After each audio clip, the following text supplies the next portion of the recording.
My name is Gary Butterfield. My name is Cole Ross.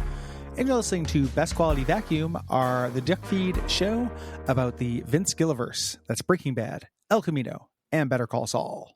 Yeah, and we're starting season 3. Talking about season 3 of Breaking Bad with the episode No Mas. We found the episode that best exemplifies the No Mas lifestyle. Yeah, I love becoming a No Mas. There's a lot of joy in the No Mas. My voice is all froggy, just letting everyone know. And I'm talking funny because I got a tooth thing. So every once in a while, I'm dodging certain sounds to avoid my tongue, and it makes me sound like I have a speech impediment. Nothing wrong with having a speech impediment, but I don't usually have one, and I guess that's literally what's happening right now in terms of impeding my speech. So not making light of that, just letting everyone know why I might be talking a little bit unusual for myself today. It probably won't result in any whistles, but it could. Your tongue's not moving the way it should because you're avoiding things. Yeah. I got a danger zone. Even though I am going to work out some of my favorite whistle melodies later on air, just to figure out workshop them off you. Okay. In the season 3 premiere. We're season 3, baby. This is great. This is a great season. Yeah. Great episode too. Banger of an opener. Yep. Very, very good open. This episode was written by Vince Gilligan and directed by Bryan Cranston, and originally aired on March 21st, 2010. Yeah. And this is the premiere. Picks up about a week after the crash, with Albuquerque still racked with grief. And Walt having gotten a little bit of a stay, but ultimately still needing to move out of his family house to go to the Beachcomber. I love the Beachcomber. God, I love the Beachcomber. Just a furnished garbage apartment. The Skylar is going to move forward and seeking a divorce against Walt, but cannot tell anybody. Doesn't want to tell anybody why. So that's what they like to call #awkward. That's a swipe right. Cut to my shitbag husband worming his way back into the house. Yeah. Yes. We also have Jesse getting out of rehab, kind of with this new perspective on himself, and we've got a force of nature coming. We got the twins, baby. It's the first time something explicitly supernatural happens in Breaking Bad. These guys. So I was thinking about these guys watching this episode and thinking about how they're introduced and listening to the podcast and how they're being talked about. A lot of people talk about the plane crash in season 2 as being a realism kind of breaker for Breaking Bad. Like it's a bridge too far for them. I think you can make an equal argument for these guys. Yes. These guys are a real cartoon. Like I think they're great. Oh yeah. But this is a tonal escalation of this show in terms of silly supervillainy. It's not the Riddler showing up in the middle of the show, but it's not the Riddler showing up. It is pointing in the direction of a Riddler. There's a Riddler out there in the mist beyond these guys. Yeah. Like 7 crazy assassins or whatever. It's that kind of thing. So some of some of the evil ex-boyfriends are here. It's like a concept, like a boss. Finally, in this game, we have a boss that could be at the end of a level final fight. And previous to this, we had avoided final fight stuff. Yeah. You can't fight Gus at the end of a level of final fight, but you can fight these guys. It's throwing off some smoke and aces particles is what it's doing. It's really doing that. Yeah, it's pretty big. These guys are somewhere between the uncanny valley between X and Sever. I love them, but you have to be on board for this escalation. And I think that going through it and hearing how they're talking about it and how to them it doesn't seem weird at all. Just really made me think God, this is a really fucking weird thing to have happen in this show. Yeah. Like when I call them a force of nature, that's very explicitly what this is. I mean, they're the villain for the first half of the they are. It follows. They're the villain for the first half of the episode, or for the first half of the season, and an excellent fake out. But it's just them moving. Like the distance between them and Walt is a timer. The reason that they are so extra is because they do not speak. They do not speak, and they will kill for basically no reason. Yeah, they're Punisher villains. They kill for no reason. They do not speak. They have what seems to be a psychic bond. You know, where they just look at each other and then communicate information. Yeah. Like if you did an edit of the show and put subtitles during those scenes, and then maybe a Professor X mind warble sound. Yeah. These are the Salamanca cousins, called the twins or the cousins, Marco and Lionel. Yes. Played by Luis and Daniel Moncada. Daniel isn't an actor, but he happens to be a twin, so he got recruited. Yeah, and I mean, does as good as his brother does, because well, you know, they don't have to talk. Exactly, it's expression work, right? Yes. Which is difficult, but also like seems a little bit easier to fake, especially if your remit is to be stony. You know? Yeah. They are scary motherfuckers. Oh yes. Yeah. Yeah. I mean, to underline that, wonderful little anecdote. So Luis has tattoos on his eyelids. One of them says fuck and the other says you. It's weird that he is the one who went in to be an actor when he has that hurdle that everybody has to work over. Well, yeah, they say you can't get a job with face tattoos, but they didn't say anything about the eyelids. It's a corner case. You know? It's a real Airbud situation. But Bryan Cranston asks, like, hey, did that hurt? And he says, well, the needles didn't, but the spoon that they had to hold against my eye under the lid, that did. Oh God! No. Ooh, ouch! That's phenomenal. What a cool thing to have tattooed on your eyelids. It's pretty badass. Way better than my 0451 eyelid tattoo. This is also the introduction of a thing that I don't remember having discourse around when the show was on, but became a later thing. The Mexico orange camera filter. Yes. When something is shot in Mexico in this show, it's given this intense orange palette, like you just stepped into Blighttown. Yeah. Huge color correction. This has become like something of a joke. I feel like in the last 5 years. Yeah. It wasn't a thing, when the show was on, people joking about this. I don't know if this I don't like to think of myself as a racist. I don't know if this is me doing bad praxis. I love this. It's intensely surreal.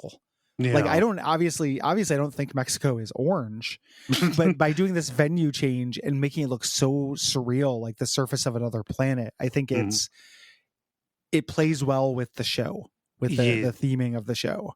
Yeah, like the arguments that I've heard. So this is like concurrent. Like Breaking Bad did not invent the practice of putting a color filter over something to make it seem like a different place. See also memes about actual photos of the Middle East, and then the same photo if an American production house made a movie about the Middle East. Yeah, there's the kind of a similar thing.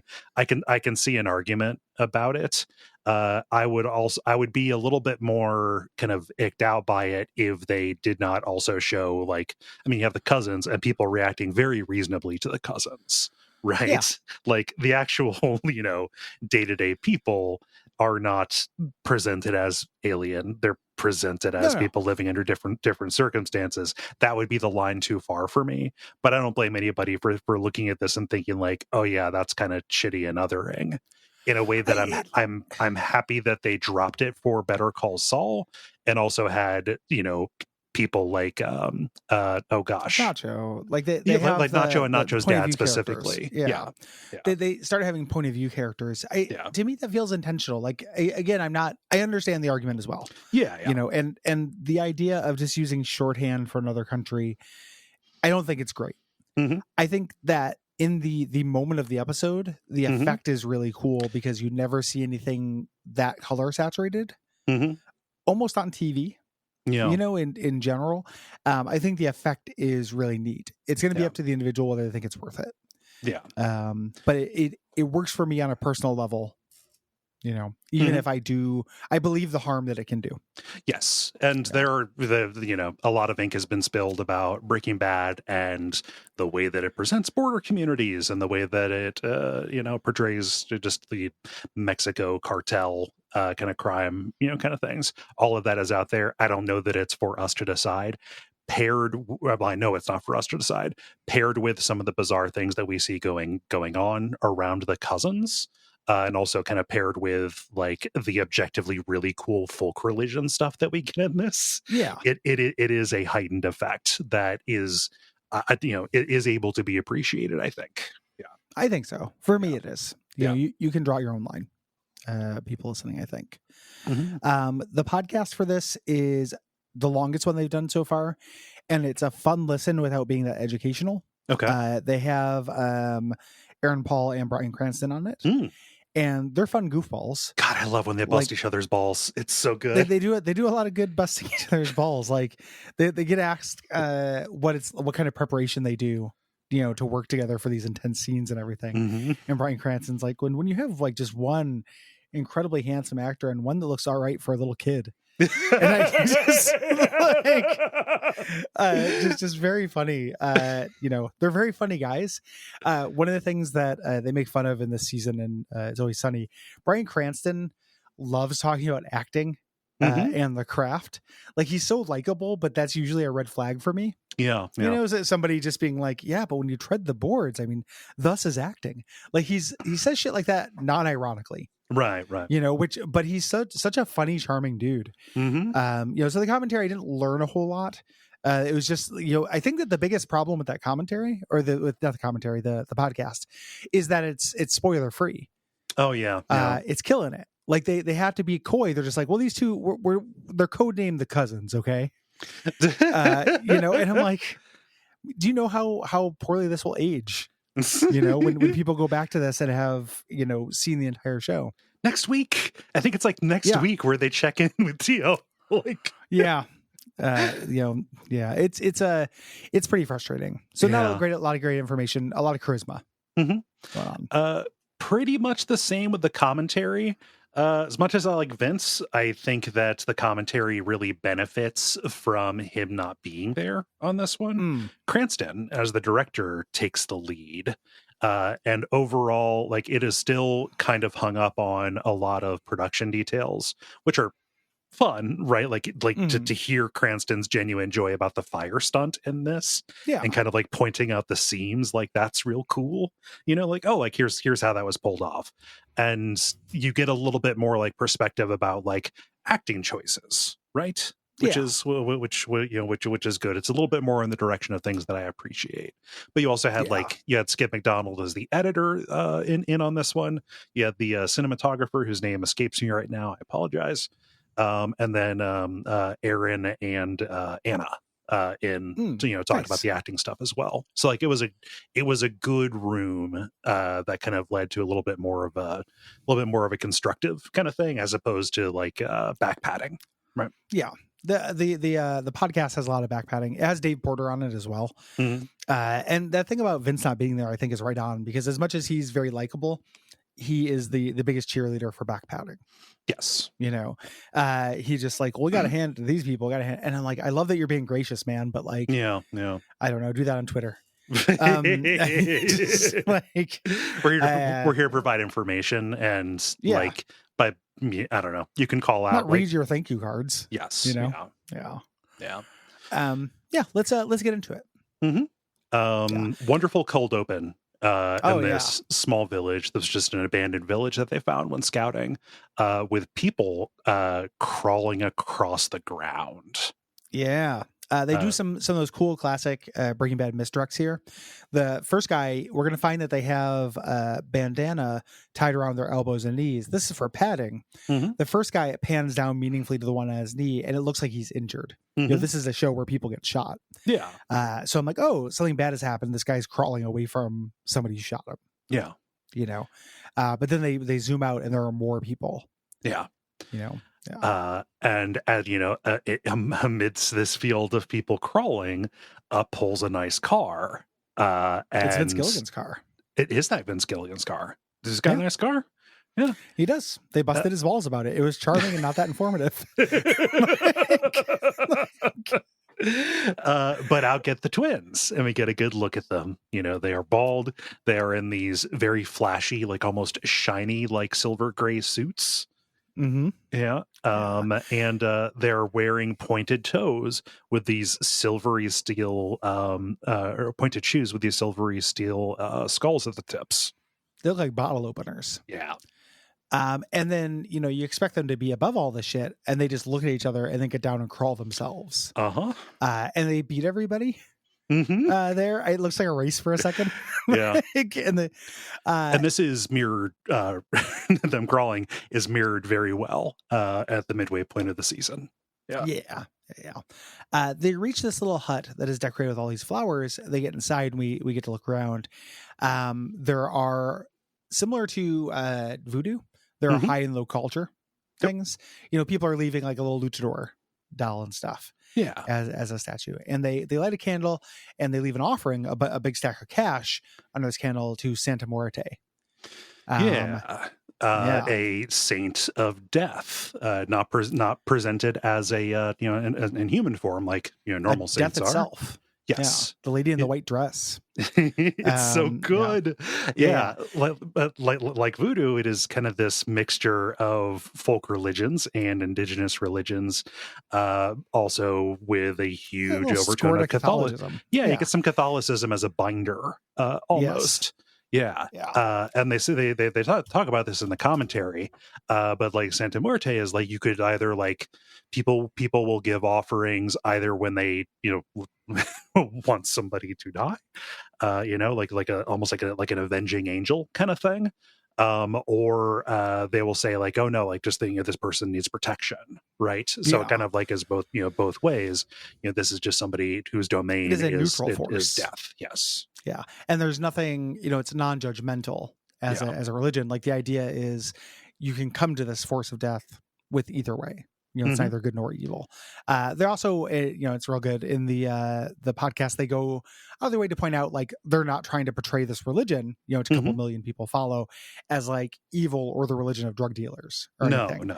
Like a lot of people, it's just a regular religion. Yeah, they just it happens to also be fairly big in the cartels, and they read about it and thought it was cool. Yeah. But this crawling stuff is real. Like people doing that, on their way to this thing. Yeah, humble yourself. Yeah, before death. God, folk religion is so good. It's super cool. Way cooler than regular religion. Take a page, regular religion. We cut to all these newscasts about the plane collision. This is also a thing where there's again kind of interesting but not that informative. The woman who talks about the noises, it sounded like hail. That's Bryan Cranston's wife. Yep. Bryan Cranston's daughter shows up later. Yes. But it is this wide range of newscasts that eventually figures out that it was Donald Margolis getting the blame. Losing his daughter gets brought up. Yeah. And Jane's photo is even shown. It's real disgraceful. Yep. Yeah. We go to a house here and we see newspapers all about the accident scattered across the floor. Yeah. Until we pan over to Walt, who is out back listening to Sheryl Crow's "All I Want to Do Is Have Some Fun," lighting every match in an oversized pack, watching each one burn. No, he's just doing like the pilot. He's just he's out in his thinking chair. Yep, light matches and throw them into the pool. Yeah. Yep. Throwing thinking matches into the pool. Yeah. And like he notices that the matchbook that he's pulling these out of, it's Saul Goodman, right? So he decides, I'm going to stack all of my bricks of cash in the Weber grill, douse them with ignition fluid, and then just burn it. A pox on all of it, right? Yeah, it wasn't worth it. He's obviously internalized a lot of guilt for this crash at this point.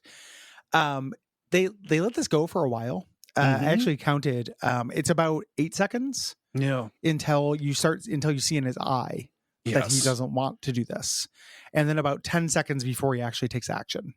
There, as he eventually realizes, like, no, it can't all be for nothing. Yeah. He grabs the grill with his bare hand. I mean, and he's right. You can give that money to charity at the very least, man. Yeah. Do it like Jesse. Throw it around town. Have Mike come and give you a ride. He throws the grill with his bare hands into the pool. His sleeve catches fire, and he has to jump too. Yeah. There's a lot of talk in the podcast about gels being applied to Bryan Cranston's arm and like what's the proper amount of gel, whether it's too much fire, too little fire. Yeah. Did they talk about his Hulk hands? Yeah, he was wearing. He had to wear these fake Hulk hands, and they ended up getting loose. So he got on top of them in the pool, so they wouldn't show them because he was also directing. Yep. Oh gosh, I like a good fire stunt. Yeah, fire stunts are really impressive. Yeah, yeah. Skylar, meanwhile, she's over at the divorce attorney, kind of a minor character for the season, who ends up getting increasingly exasperated with Skylar's reticence to describe what's going on. Yes. Right. Also, the wife of the writer of this episode, or the editor. There's a lot of like spouses and such appearing in this episode. Yeah. I forget who she's the wife of, but she does a very good job. But Skylar's explaining the situation, which makes no sense to the lawyer. It's like, okay, so you kicked him out? Well, no, I left so you could have time, so you moved out. It's like, we really advise that you maintain residence in your home. Yeah, don't do that. Yeah. You know, and she basically explains, like, it's the week after Walt should have been moved out. It got all delayed by the crash, you know, because they were in the debris field. Body parts fell on their lawn, and everything. And she asked a really pointed question. She says, "Skylar, do you have an understanding of your husband's financial situation?" Mm-hmm. And Skylar doesn't want to answer this. She waits and says, "I'm not trying to do any kind of gotchas or tricks." Like, she wants an annulment. Yes, you know, she wants to just get out. Mm-hmm. There, and the lawyer says, rightfully, like, it's not a trick. You know, we're not going to leave any stone unturned. Like, I want to make sure you get everything you're owed. Yeah. You know, you'd be amazed why I've seen partners hide from one another. Yeah. And Skylar goes, "Bam, motherfucker." I got you topped. Oh, gosh. Yeah. So she gets the papers, and we'll see those later. Meanwhile, back at the house, Walt's fishing his cash out with a pool skimmer when Hank arrives. And he checks the filter bucket, before he goes out to join him, and pulls scraps out, but also finds the teddy bear's eye that got sucked into the filter basket. Hey, Gary, yesterday I pulled a snake out of a pool filter basket. Ooh, did you keep it in your pocket for 2 seasons? No, I was at the pool over in my parents' condo, in a condo place. Heard the other people yell, like, "Oh my God, there's a snake in the pool!" And I was like, "All right, where is it?" It was like, he was over by the wall. I was like, "It was probably in the filter bucket."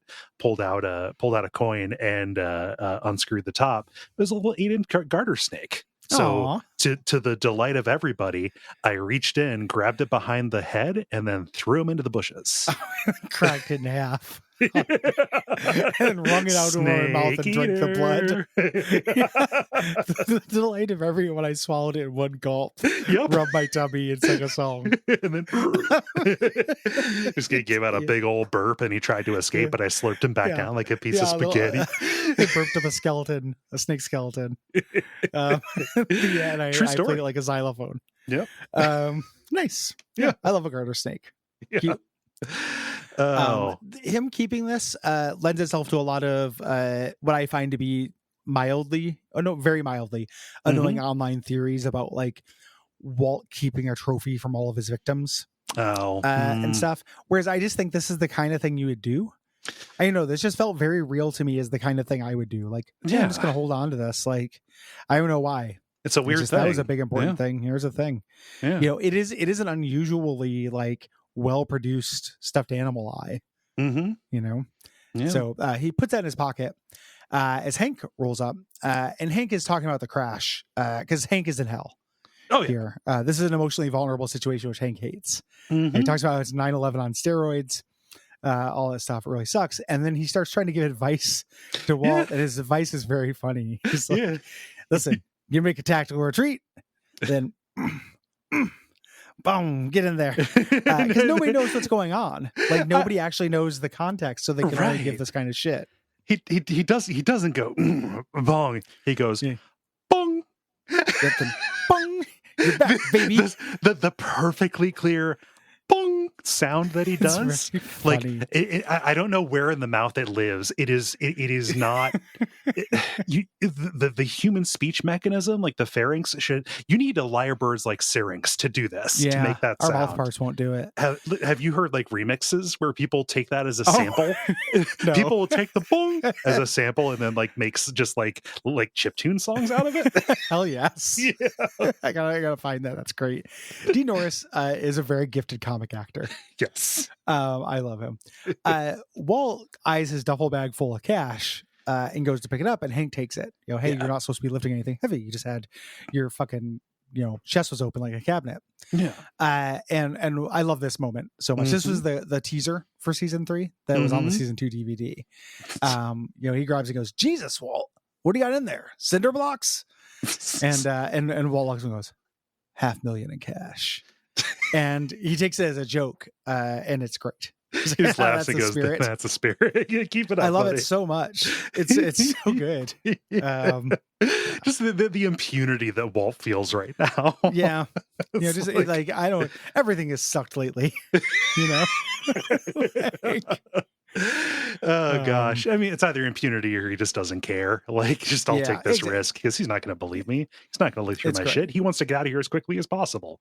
Yeah. It's so good. Yeah. We do a very quick check-in on Jesse. He's at the rehab center planting flowers. It cuts over to his group therapy session with his counselor. I don't know this actor, but he does a really good job. Oh, he's amazing. Really lived in performance. Yeah. And he says, who's here to become a better person? And he goes, no, it's wrong. You're here to learn self-acceptance. Yes. Yeah. It's a real Hollywood version of an NA kind of thing. The counselor doesn't talk, but it is welcome nonetheless because of this guy. His name's Jer something. Yeah. That's his name. He looks like a Jer. Yeah. Next morning, Skylar and Flynn are eating breakfast. There's tons of tension. Yes. Flynn, do you want more waffles? And he doesn't even answer. He's not talking to his mom. Yes. Breakfast has failed. Yes. It's the one. You can tell Flynn's in rough shape because he's super effective. Breakfast is to him. Yeah. Walt calls just to give his new contact information at the beachcomber. For anybody who's outside of the U.S. and just doesn't have a map of where New Mexico is in your head, hours and hours and hours away from the ocean. Yes. No beaches here.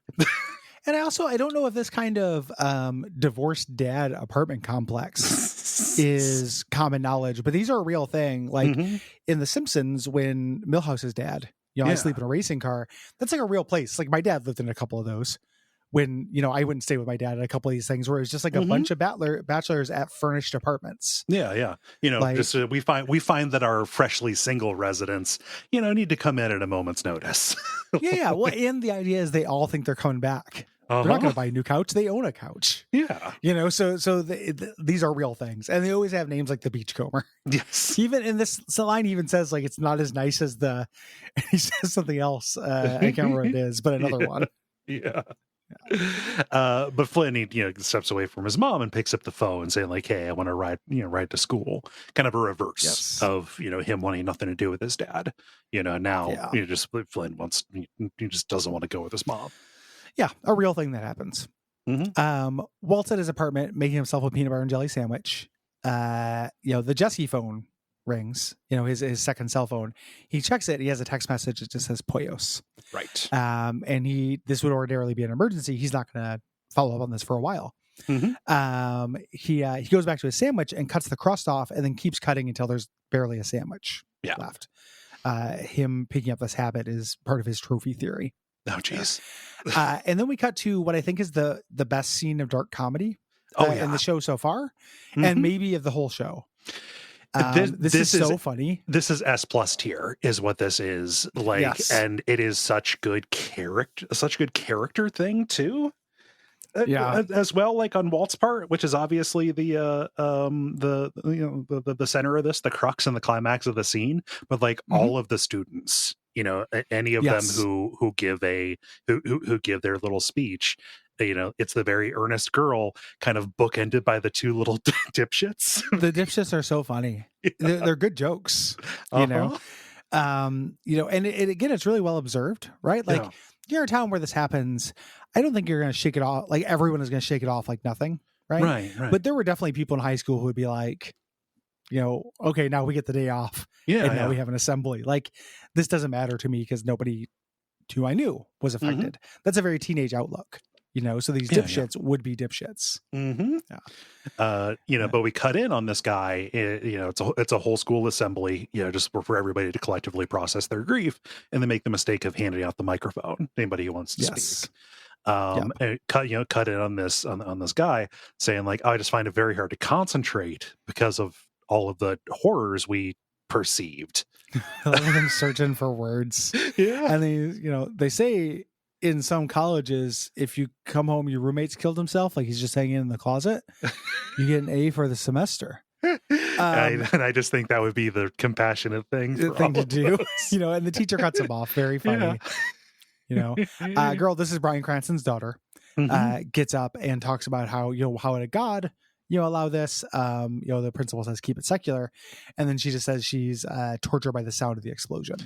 And just the look on Walt's face as he is, like he very shortly is going to try and disclaim all of this. Yeah, but like he's kind of rolling his eyes. Yeah, like almost like just like the sound of the explosion. Get over it. And that's what literally the tact he's going to take, not just here, but later when he's talking to Jesse. Oh yeah. If Walt has a superpower, like we've talked about it before, pride is his downfall, but with that comes a superpower to justify like speedrun justifications for himself. Yeah. Like this is pretty quick to be over it. Yeah, it's they talk about it in the commentary too. It's like, Walt has like intentionally rushed himself through all these stages, right? Yes. And he's like running out ahead of everybody and like dancing, and it's like, what the hell? This is not, that is only motivated reasoning and motivated processing, right? Yes. That is all that it could be. The third kid speaks, and we've got another dipshit. This is so funny. Who is getting up and in front of all these traumatized people, some of whom were like right under this and literally had this happen. But he talks about his neighbor who, heard the noise and went outside and found an upright airline seat with legs still strapped to it. Human legs. He clarifies. Right next to his sea-doos because he has sea-doos. God, that's so good. And Walt goes, Jesus Christ. Yeah. Like, he's not, stricken by it. This is a very well crafted comedy scene. The teacher thinks he's stricken by it, and he like tries to wave off the mic, but then she weaponizes him coming back to work. Gets everyone to applaud for him, so he has to take it. Yeah, and I love this so much. Great performance from Bryan Cranston. I guess what I want to say is to look on the bright side, and he starts listing out, the bright side, like, the fact that nobody on the ground was killed in a major metropolitan area. It's a minor miracle. Yeah. Nobody on the ground was hurt. Neither plane was full. It was 2/3 the way full. 3/4 maybe. Yeah. It's funny that you see him as being completely over this, because I read into this somebody who has, like, it's very clear he's been looking at all of the we see him having looked at all of the newspaper stuff. This is somebody who is like up all night just trawling Wikipedia looking for anything he can find to make to he's diminish just this, further in that right? process. Right. Like I think he's in that too. I think it's what you said, where it's like he's been speed running the different stages that people are talking about. So like he's also going to keep the eye with him. Like in my head, I immediately felt wanted to cut off somebody being like, well, I don't think Walt's actually over it at all. He keeps the eyeball with him for two, and it's like there's a spectrum. Yes, he has justified it to himself enough to move on and function, and he's frustrated with everyone else for not doing that. There's a very real sense that he just doesn't want to hear or think about this anymore. Yes. And for like it's something very funny. So you see all the people, they have little blue ribbons on, and that's like, the official just a symbol of like, oh yeah, we're in this in support of the victims of the Wayfarer 515 crash, right? Yeah, and some other plane we don't talk about. It was only like a little like passenger. They like had like 8 people in it. Come on. Yeah, they didn't really matter though. Like, the police said they didn't count. account. So. But like slowly those ribbons are going to go away. But for most of season 3, they're on. The only person who keeps it, the person who keeps it the longest, is Saul, because he's out there making money hand over fist on the lawsuits for people who were affected by the debris field. Right. Yep. Yeah. So he says, what we're left with is the 50th, actually tied for 50th worst air traffic disaster. There are 53 worst air traffic disasters. At least, at worst or better, or worse or the same, and he's like, and what about this one? You haven't heard of that. You know why? Because people move on.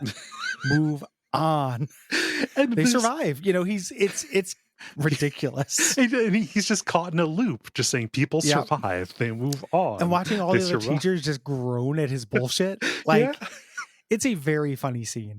Well, I mean, and the student, like the cutaways to the students are fantastic too. Until the principal just has to take the microphone out of his hand because he's just up there. Where'd he beans at? Where'd he beans at? Just over and over again. They just gotta yank it away from him. It's so good. I love it. I love it so much. Yeah. Back in Orangeland, back down in Mexico, the twins pull off onto this small homestead and take some clothes from a clothesline there. And the family watches as they change their clothes. Yeah. Like the dad like takes a step forward, like he's going to like say like, "Hey, what are you doing?" But he stops because they take off their jackets and he sees the shoulder holsters that they have. Mm-hmm. Yeah. Before they leave, they walk up to a little girl and they mad dog her before putting their key ring on this goat's horn and walk forward with their new clothes. They're giving the car in exchange.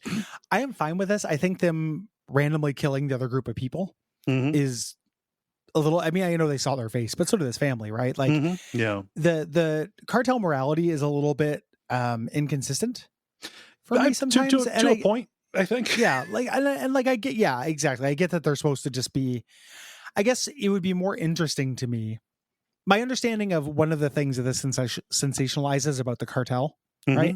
I'm not saying you have to hand it to the cartels. But is that they are just business people. Yeah. At the end of the day, like things like murdering that truck full of people that's going to happen here in a moment does not advance their cause. No. There's really no reason for it. I think about Lalo escaping in Better Call Saul and killing that woman. Yeah. For no reason I can discern. Like that kind of stuff kind of rubs me the wrong way a little bit. Yeah. It feels like it is to a point. The cartel is scary. They can be scary while still acting like logical. Yeah, I mean, so I at the point that I was saying, like, it's to a point. It's not so much to make them seem scary. Like, what I said is to a point too is the inconsistency of it is like, just anybody who says they're doing crime for a reason, there's nothing like little rhyme or reason to this. Yeah. Whereas I guess my point is it sensationalizes them a little bit. Like I can see the argument that it sensationalizes it a little bit. Yes. Yeah. Because people do crimes for reasons. Generally people are self-serving, not malicious. Yes. Not always. So then they proceed on foot. We cut over to Walt dropping off Flynn at the house. His windshield is still cracked. And he's trying to make Walt, safe line repair, safe replace, dude. Yeah. He asks Flynn, he's trying to make small talk. He's like, "How's your Aunt Marie doing?" And Flynn doesn't want to put up with anybody. Right. He goes, "Why don't you just come inside? It's your house. Come in." And we don't get to see how that conversation ends. We cut over to the inside where Marie tells Skylar, like, "Oh, he's gone," so she can get up. Flynn comes in and immediately comes and yells at his mom. Yeah. Why you got to be like this, right? Just talk. Yeah. Horrible situation for Skylar to be in. I mean, poor fucking Skylar. Yeah, to be trapped in this house, with a son who hates you for a reason that you cannot explain. Like Skylar being worn down over these seasons is so fucking rough. Yeah. Into acceptance. Eventually, like, it's not. Again, a comparison. Like, it's not like Kim Wexler, right? Right. Like, it'll be really interesting to compare those partners. Like, I'm not minimizing them as partners. Like, Kim Wexler is a major character. Mm-hmm. You know, the fact that she gets nominated for supporting actress is crazy. Yeah. She's a main character of that show. But the idea of the partners of these criminals, rather, how they react, there's a really interesting contrast there with Skylar getting worn down into becoming complicit, with Kim always being complicit curious, but just having a hard line. Yeah. And the morality between those two positions is interesting to think about. Yeah. So Marie continues being her non-helpful self, you know, say, just trying to like explain, like, oh, how Flynn must be feeling, you know, dying of curiosity, you know, this juicy thing that he wants to know. Yeah. Just talking about herself. Yeah. We just get a little reintroduction of Marie. It's real cute. Yeah. But this is, you know, the idea that Skylar hasn't told anybody what's going on. Yeah. You know, we cut over to another group therapy session with Jesse. He's, you know, and the therapist is saying, you know, how good are you? Are you good enough? You maybe aren't good enough to be president, but are you good enough to be okay with who you are and what you are? Right. You know, and Jesse is fuming at this. Yes. Like, this is really hitting him. He throws something into the fire, and it causes a spark. And the therapist notes this and says, Jesse, you know, you never speak. What if you want to tell me I'm full of shit? Do it. Like, what do you think about this? Yeah. You know, and, you know, Jesse asks, you know, so what makes you the expert? You know, you're just like, you know, never said I was an expert, but you're sitting here, you know, you're leading this, right? You know, so how about this? Like, have you ever really hurt somebody? You know, he's talking about coming to grips with hurting people, hurting yourself, you know, like, and just like, not just like, oh, I let my mom down or whatever, but like really actually hurt somebody. And the counselor just comes out and says, well, I killed my daughter. And this performance is so good, particularly because of the distance that is here. Yes. This is somebody who is, you know, years down the line. Like, the incident happened in 1992. This is somebody who's done a great amount of rebuilding, but can still speak about it in a functional way. Yeah. Right. It happened. It's not cold. It's not, you know, dissociating with the thing. Like, it's responsibility, but there's nothing that can change the past. Yes. You know? And tells a story, this heart-wrenching story. You know, it was his birthday. It was 1992. He was high on coke and he was drunk because it was his birthday. He had plenty of coke, but he was out of vodka. And where he lived, they had state liquor stores, these ABC stores, and it was going to close at 5. And his wife wouldn't go get him vodka. Right. You know, he's like, they're not going to sell it to me. It's 18 minutes till. Right. You know, so he has to get in the car and hurry, and he backs over his daughter. Yep. She was playing at the driveway. Playing at the end of the driveway, and just absolutely tragic thing that could, you know, can happen. Yeah. You know, it's a real thing. Jesse says, how do you not hate yourself? And he goes, I did for a really, really long time. And it just made me want to drink and do drugs more. You know, self-hatred and guilt stand in the way of true change. They're not productive. Yeah. And what he's getting at here is something that I really believe. It's 100. It's one of the most true things that could be said. we talk about this all the time, you know, with things, but like, regardless of what happens, you have to wake up the next day and be alive. Right. So like, I think about this a lot with public shaming. And before anybody calls me Steven Crowder or some shit, I'm not saying like, oh, you know, you got to hand it to these people. They're being unfairly persecuted. I'm not saying that. No. I am saying, though, that it is good to have a way to come back. Yeah. There is a way where you can do the work, which this character clearly has, you know, and a lot of the people who get like called out now haven't, you know, so being mad about that, absolutely reasonable, I think. Yeah. I'm mad about it too. But there has to be a path. Yeah. Like there has to be work you can do, or otherwise, like we just have non-existent people. Like we have non-functional people. That person is going to wake up and still have to be. Yes. You know, and you have to have a way to be. You cannot be alive and exist in that scenario. It might not be the way that you were before or with the same people, but there has to be a way to be. It shouldn't. No, absolutely not. Yeah. Like, you know, his wife is not brought up in this, but you know, like it would be perfectly reasonable. She divorced her because she was into it. But like, you know, just you still have to wake up, right? So you should be able to do work to you know, do restorative justice, to try to make amends. And that's what this guy is obviously trying to do by taking this job, right? Like he's trying to help other people get better, so they prevent incidents like he did. Like, I think that's good. You know, nobody individual person has to forgive anybody for anything that's horrible, but you can't find it outside the pale for someone to forgive themselves enough to move on, you know, to do work, because the human, you have to, it is a part of humanity to do that, I think. I just love this performance. Love this monologue. Great performance. It really sticks out. I'm so happy that this counselor comes back later as well. Yeah. He's very good. So another really just back to back, just banger scenes. Back at the Beachcomber, Walt in his apartment, he drops the bear eye under his bed, goes to grab it when Skylar knocks on the door. She gives him a little smile, and he welcomes her in, thinking, you know, it's time to talk. You know, to work the old white charm.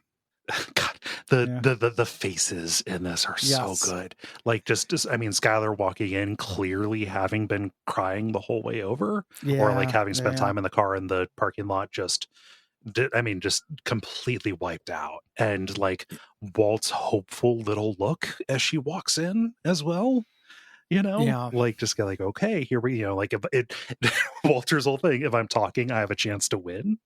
Yes. Right. Yeah. So, you know, she sits and, you know, it's quiet, and Walt sits there and does like, okay, so do you want to start? You know, like, okay, this is your move. Like, if you're looking for me to apologize or try to explain, like, that doesn't work. So what are you here for? And she just pulls out the divorce papers. You know, she doesn't want to talk. She wants a divorce. And Walt is absolutely gobsmacked by this. You know, you're doing this to punish me. This is punitive. She denies it, but he keeps saying it until eventually says, we're happily married. I am happily married. He corrects himself. I love saying that as a badge, you know, buttressing himself up. No, I am happily married, you know? Oh gosh. And he starts doing the shithead, like, you don't have the full context. You know, there's a whole other side to this thing that, you know, you've never heard. Because Walt has spent the past several months trying not to say anything about it. You know, lying about it. To be a little mildly fair to Walt, he did say, like, if you stay, I'll tell you everything. Yes. Like, I think he has moved past that. I don't blame Skylar for not buying it, though, because she doesn't know that. You know, she doesn't trust him. It's a more fundamental thing than just what he did. Yes. You know, but from his mind, I think it speaks to Walt, where he's updated his files on himself. Where like, no, I'm willing to be transparent now. And to him, that erases everything that came before. It erases all the deceit and all the times where she asked, like, what's going on? Do not push me away, et cetera, et cetera. Like, no, I had this ultimatum and you turned it down once. And then there we go. Well, I made an effort. Bye. I set a boundary. You know? And he starts going in, you know, there's the other side, and she just calls him out. She goes, you're a drug dealer. You know? And this is Vorpal, you know? This is a sniper shot to Walt's heart. Just the journey that his face goes on, because you can just see his reflexive, and, you know, Grant Cranston does a great work at this. Like, his reflexive is just like, no, but he has to like catch himself and choke on it. And then he has no words left because he can't deny it. It's just, you know, like silence. And then she, you know, says, like, it basically gives her reasoning. How else could you have possibly made that kind of money? Right. And this is a good decision on Skylar's part too, because, like, you know, you can tell that she's never let herself go this far as to what he must have been doing. And the worst thing that she can think of, you know, like, the most likely thing is like, oh, it must have been marijuana, that Pinkman kid. Right. You're making $500,000 in marijuana in 6 months. You know, it's a Fortune 500 job. You know, but it makes sense for her because she's very naive about drugs. You know, Walt shakes his head and she goes, cocaine. She's heard about cocaine on the TV. Until eventually he corrects her. You know, he comes clean. It's methamphetamine, and I'm a manufacturer. I'm not a dealer, per se. And like, to him, that's a world of difference, right? Oh yes. And to her it is not. She gets up to leave, and Walt grabs her saying, like, no, you don't know the reasons. Like, there's more to know. you know, and this is where she counters with a deal. And she says, I'm not going to tell Hank, and I'm not going to tell your children if you just grant this divorce and stay away. That is my one-time offer. And he protests, and she says, now let me get the hell out of here before I throw up. The disgust and fear as she wants to shake. I mean, when she's like yanks her hand away from his as he reaches out to grab it, and then just the shaking off as she crosses the threshold there. Like it is very pronounced. And Skylar, just amazing. Or Anna Gunn's performance in this. Anna Gunn is a great actress. Yes. So Walt picks up Jesse at rehab, which I really like. You know, who else is going to do it? This family. You know, your windshield's broken. Yep. You know, and takes Walt to the beachcomber where he's going to crash on the couch. You know, he's like, yeah, I'm over here. I'm having some friction in my marriage that's strictly temporary. So don't talk about it. Yeah. So, and he brings up the money, right? So it's talking about arrangements, you know, like, okay, well, you're going to get back on your feet. You know, the money, it's all there. You know, it's over at Saul's when you want it, whenever you're feeling better. You know, and Jesse says it, and you know, it's true. I'm done using. I feel better, right? But he's, you know, still. He's a shell. Yeah, he's a shell. Yeah. That's the way to put it. He also just looks different too. Like he's fully clean shaven. You know, like and like wearing, you know, scungy 5 days soiled clothes kind of stuff. It makes him look like he's wearing makeup a little bit. A little bit, yeah. To me. You know, and Walt starts bright-siding again. You know, Jesse, in spite of how bad things got, this really could be looked at as a wake-up call for both of us. We'll go the straight and narrow. Yeah. You know, and Jesse just says, "You hear about that plane crash?" You know, I love that so much. Yeah. And Walt is doing a thing here that I think is right-hearted in a way. I mean, like you can do it right-hearted, but also have a wrong reason. Like he very much doesn't want he just wants this to go away. Like just like no, just don't hold yourself accountable for that. Well, I think so, but he also doesn't want Jesse blaming himself for it. I think that's genuine, right? Like I don't think he's, you know, he stops Jesse from blaming himself. Not least of which because he knows that he let Jane die. Yeah, but also just because Jesse's a little bit responsible. You know, Jesse did drugs around Jane, got her back on drugs. Walt's a little responsible. Jesse's dad's a little responsible. These things he's going to list out are a little responsible too. Yeah. You know, he's diffusing guilt. Like great tragedies have many authors. Yeah. Yeah. You know, saying, you know, like, oh, there are many factors at play here. Yeah, like a collision thing was faulty. They're using 60s technology. Again, somebody doing a bunch of Wikipedia diving. Yeah, exactly. It is weird that like one person can just make a mistake like that and crash two planes into each other like that. You know, like that is weird. You know, it's not mostly that thing's fault, but Walt is doing a thing where he's like, this is actually very complicated. The blame is diffuse, which I think is actually true. You know, and even though he is doing it to tell himself, he's also doing it, I think, to stop Jesse from carrying that entire weight. Yeah, I mean, and stop Jesse from spiraling too. Yeah, you know, like just that's the only reason why Jesse would bring it up, right? Is you know, because they're close to this. They're close to the heart of it, right?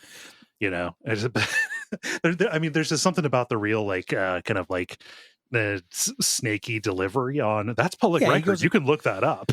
He goes into performance mode. He goes into performance teacher mode. It's just which is definitely snaky. Yeah, and it's real similar to what he's doing at the assembly, and also it stands it stands athwart what Jesse has been kind of internalized from this therapy and from this time, right? Jesse is sitting across from this person who is doing an awful lot, you know. He's running from a thing instead of confronting it. Yes, yeah. You know, as a thing. Whereas the Jesse, the wrong lesson, Jesse is saying, I need to accept myself. I am totally responsible for this. He's equating him and Jane to the guy backing over his daughter. Yes. And they're not equivalent, right? Right. The other reason why I think there's a little bit of shade to what Walt's doing here, like I'm not saying it's not self-serving, but this is a time where later he would do things like this to manipulate Jesse to keep him functional. because Jesse is useful to him. Yes. Jesse's not useful to him here. Both of them, neither of them want to continue. Well, we're going to find out Jesse is going to be leaning way into it. Yes. But, Walt, just like he doesn't see him as a They don't have a scheme going right now. Like they don't have a thing going. He doesn't need to keep Walt. He doesn't need to manipulate Jesse like a chess piece right here. So I guess that's what I mean is it's non-manipulative. Yeah. He might be saying it for both of them, but he's not trying to get a specific effect. Yeah, he doesn't have anything materially to be gained from Jesse, but forgiving himself. Believing. Like he did with the ATM. This isn't a Euro Blowfish speech. Yes. And Jesse says, like, you can run away, you can accept. I have to accept who I am. And Walt says, and who are you? And he goes, I'm the bad guy. And he turns towards the camera and his face turns into the Joker. It's a real weird moment. It's the kind of magical realism I thought they got rid of, but he's the Joker now. Yeah. I take a little bit of, I don't know, the line I'm the bad guy sits a little sideways for me. That's why I make him fun of. I like it. Yeah. I just like, even just like the change of I'm a bad guy. Yes. Like the bad guy is too badass. Yeah. It is too much like something a Batman villain would say to Batman. He says that and immediately like a little soul patch just grows and suddenly it's Jack 2. It's real Jack 2 shit. Yeah. It's Aaron Paul was good casting as Jack. But yeah, it's a little too edgy. I'm the bad guy. Like he is going through an identity crisis. That's a little on the nose for me. I think. Yeah. So Walt finally goes to Poyos. And Gus sits down with him, may I sit down? I have an offer. And Walt says, listen, I appreciate you. I owe you the courtesy and respect. This has nothing to do with you personally. I think your professionalism is very admirable, but I'm out. I'm at this crossroads. I've realized I'm not a criminal. No offense to anyone who is. Contrast this with the very, very central theming in Better Call Saul with speeches that Mike gives to Mark Proch and then also to Nacho's dad at the end. Yes. Mark Price, Price says, I'm not a criminal. And Mike says, you are. You decided something, took something that wasn't yours and you sold it for money. Now, I've known good criminals, I've known bad criminals, but you are a criminal. That is an extension of this idea. Yes. Walt saying, I don't want to identify as this thing that I am. In this. Just more denial, more running from what he has done. Yeah. Yes. Yeah. Trying to put the genie back in the bottle while you have this force of nature coming up from the, so Gus says, I'd like to make my offer anyway, $3 million for 3 months. And Walt is really impressed by this. And Gus is very confident and very used to getting his way. He goes, may I take this as a yes? And Walt goes, no, like I have more money than I know how to spend. What I need is my family. Yeah. I don't have my family. Yeah. Very self-aware for Walt. Yeah. No, just sometimes you get that, you get that clarity and, like this is a good, it is a good thing that he has done here. Right. He's not making it, like from a point of weakness where he's, going to make things a lot worse for a bunch of other people based on his decision. I said that unclearly, but just like this is the right choice for him to have made. Yeah. And it's going to sound a lot like I'm trying to hand it to Walt in season 3 Breaking Bad. My point has never been that Walt is good. Right. It's that the slide into evil is more subtle than some people think. And I think that these little moments where I think he is genuinely, there's an element of good intention. This stuff lasts a lot longer than some people think. Yeah. And I see it here. Yeah. So, I have more money than I know what to do with. I need my family is very clear-eyed. Yeah. And moral. Something doesn't die without fighting, Yes. Like as Walt is slowly strangling this good part of himself, that good part is still going to lash out. As Cassandra Nova is slowly Yeah, I mean, the two bald people inside his womb. Yeah, yeah. Yeah. So it is not a clean and gradual process. Yes. It's not just a fader going down. And this is one of those. This is one of those lashes, right? Well, and even the climax at the end of the season, that is what sends us into, turns Gus into the villain. Turns us in a contentious relationship. Is an act of love. Mm-hmm. At the end of the day. Yeah. Gus goes back into customer service mode and just says, "Enjoy your meal." Yeah. And leaves, seemingly accepting it. Just the mask going up, like his eyes just get less reflective as the smile goes up. Good. Yeah. He's very good. Then we get this is my least favorite scene in the episode. Mm-hmm. I think this is silly from the whole thing. Yes. From front to back. The twins are in the back of a smuggler's truck, hidden between straw bales, making their way in. And there's a kid who has done this run several times. Yeah. It's his third time going up. Yep. The 3 bumps means we're in Texas. Mm-hmm. He's going to get a job painting cars. He's painting cars for all the big gangsters down there. He's talking big talk. Yeah. And then he notices the 2 people across from him who are just silently staring daggers into his eyes and are dressed, are identical twins. Uh-huh. I would have stopped before I saw the boots. like everybody else is just sitting quiet. Like probably, I've never made this run, and I'm not here to tell anybody what to do. But if you must, you've never been. No. I'm just saying the other folks in the car probably have the in the truck have the better idea, which is we're sneaking. Bad things will happen to us if we get caught. So let's just sit quiet. I'm gonna go also, like, you're in this situation with a lot of strangers and everything. Mm-hmm. You don't know what they've gone through, probably a lot. This is a rough situation. Shut the fuck up. Yeah. Just it's generally a good time to, like, I don't want to see this kid in like the waiting room at a vet's office. Right. Or something like that. Like, this is not the venue. Yeah. So he sees the shoes and he shuts up. And then I hate this. The twins look at each other and they're like, "It's party time." And they kill everybody in the back. The driver hears gunshots, comes out, and the twins get out and shoot him as he hobbles away on his bad leg. He's been shot, and then he crawls here. The twins go to finish off the driver. The other one, they each get out a cigarette. They shoot holes in the fuel tank, light the cigarette, throw it into the gasoline, and it blows up on fire. We're watching the Double Dragon movie. Yep. For work. This is some Double Dragon movie shit. Oh yeah. In the middle of this episode, and then they do a slow badass walk towards the camera with the explosion in the background. I'm trying, and for a brief second, I'm like, "What the fuck show am I watching?" Yeah, I'm trying to look this up. So this came out in 2010. What year? I can't find what year the Lonely Island song. Okay, 2009. This was already a cliche. Yes, yeah. Cool guys don't look at explosions. Genius says that it was put out May 31st of 2009. This was already a cliche. Yeah, this is Breaking Bad pretending to be a kind of Hollywood that it's not. Yes, and it fucking rots. Yeah, it's a really a big bummer scene. It's also, I think, bad characterization for the twins. Again, I don't think that you have to hand it to the cartels. I get cartels bad, unpredictable. Yeah, but this doesn't seem like it serves their purpose. No, I understand them not wanting to get out wherever immigration is, or wherever they let out. Like, obviously, they're not getting out. You know what I meant. Well, getting out at the end point. Maybe they would be spotted. They might have a reason for that. Mm-hmm. But they should have jumped out.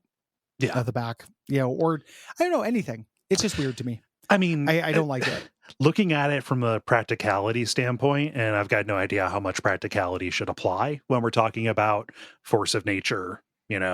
Just supernatural kind of folks, but kind of seems like a truck full of a bunch of scorched dead bodies would draw more attention to the possibility of cartel heavy hitters than one guy saying oh, there were these 2 really scary dudes who had some suspicious shoes. Well, and why they have to they have to wear the suspicious shoes even though they're sometimes taking pains to cover their tracks, but they have to wear their signature power boots. The whole thing is just so it makes them silly. Identical. If they take them off, they look completely different. Immediately their faces polymorph into I don't know. There's just part of it that is just very silly. Yeah. Here. And they are the most elevated thing we've seen in the show yet. More elevated than the plane crash, I would argue. Yeah. It's just like, I'll say this, like aesthetically, this is not scary to me. This part is not. Other things they do are. Yes, that's what I'm saying. Like other things they do are scary. They are Terminators, basically. Right? Yes. A Terminator, a very scary idea. And I'll say this, and somebody will say, "Well, yeah." Somebody will say, "Oh, the Terminator absolutely exploded a bunch of stuff." I know, yes, but I'm holding this to a higher standard than the Terminator series of films. Yes, yeah, but like the slow, methodical, just cannot be deterred. Will get to their target and will kill them. That is much more, that works for me more than we will blow you up and then not look at the explosion when it happens. It's cartoonish. Yep. Don't like it. Yeah. A sour note on a very good episode on a season that I really love. Yes. It's not Vorpal. Mm-hmm. It's just a mild bummer, I think. Yeah. Yeah. That's the episode. I think like this is a really good kind of statement for season 3 too. This is a very focused episode. There's not like a subplot thing going on. No, like we start much closer, I think, to everything kind of being converged. The most distant thing is the is the cousins. Is like the cutaway, but like everything is a little bit more closely related, a little bit more intertwined, and pushing further in a direction, right? Yes. Than just like, okay, we're going to cut away A story, B story, and split time, and then one of them is going to climax, and that's going to be what we address at the beginning of the next episode, right? Yeah. I love a focused story. Yep. Yeah. Thanks everyone for listening. I appreciate you. Mm-hmm. If you like this show, the best thing you can do is support us on Patreon. If you go to patreon.com/Duckfeed.tv, you can throw us some dollars, get bonus shows, get access to the Slack, get all kinds of cool stuff. Yeah. It's all there, baby. If you've already done that, or if you can't do that, we understand. You can also go and leave a rating or review in whatever podcast directory you get this from. Your Apple Podcasts, your Spotify, what have you. Any of those will help. Mm-hmm. Yeah. And we want to give a big thanks to Gwen, our producer. Composed the opening closing songs. Yeah. Thank you, Gwen. Mm-hmm. Until next time. If an explosion happens, run, you idiot. Oh, yeah. No. Like, that explosion is going to be shooting a bunch of stuff out of it. Like, you're not safe just because you're out of range of the flames. It's an explosion.